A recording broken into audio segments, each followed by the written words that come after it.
சில பேர் திருவெண்காடு பதிகம் பாடினா குழந்தை மட்டும்தான் பிறக்குமா? இல்லப்பா, அந்த பதிகம் பாடினா நோய் வராது, அந்த பதிகம் பாடினா மன கஷ்டம் வராது, அந்த பதிகம் பாடினா குழந்தை ஆரோக்கியமாக வாழும்.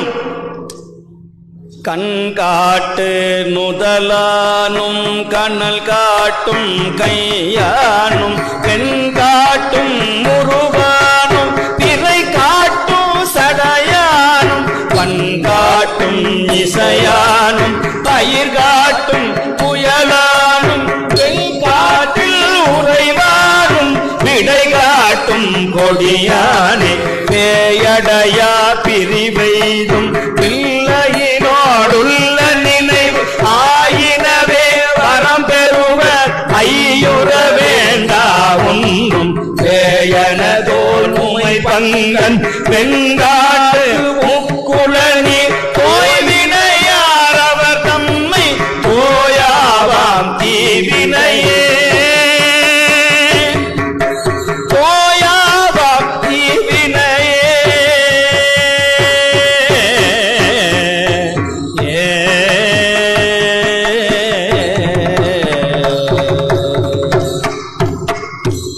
இந்த பதிகத்தை தினந்தோறும் நம்பி பாராயணம் செய்தால் குழந்தை பாக்கியம் கிடைக்கும். குழந்தை பாக்கியம் மட்டுமல்ல, பிறக்கிற குழந்தை நீடிய ஆயுளோட நிறை செல்வத்தோட அந்த குழந்தை வாழணும்னா இந்த பதிகத்தை தினந்தோறும் பாராயணம் செய்யணும். கண் காட்டு நுதலானும் கனல் காட்டும் கையானும் பெண் காட்டும் உருவானும் பிறை காட்டும் சடையானும் பண்காட்டும் இசையானும் பயிர் காட்டும் புயலானும், புயல்னா காற்று, புயலானும் வெண்காட்டில் உறைவானும் விடை காட்டும் கொடியானே விடை காட்டும் கொடியானே விடை காட்டும் கொடியானே விடை காட்டும் கொடியானே.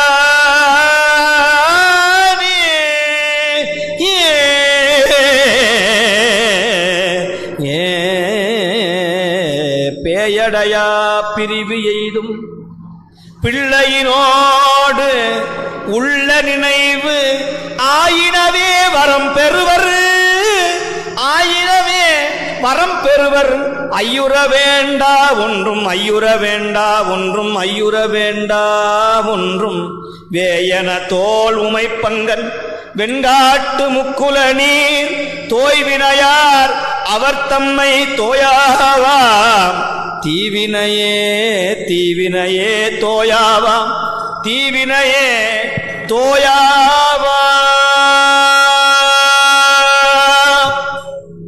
அப்படி நாயன்மார்கள் மாதிரி நம்முடைய வாழ்க்கையை வகுத்துக்கணும்.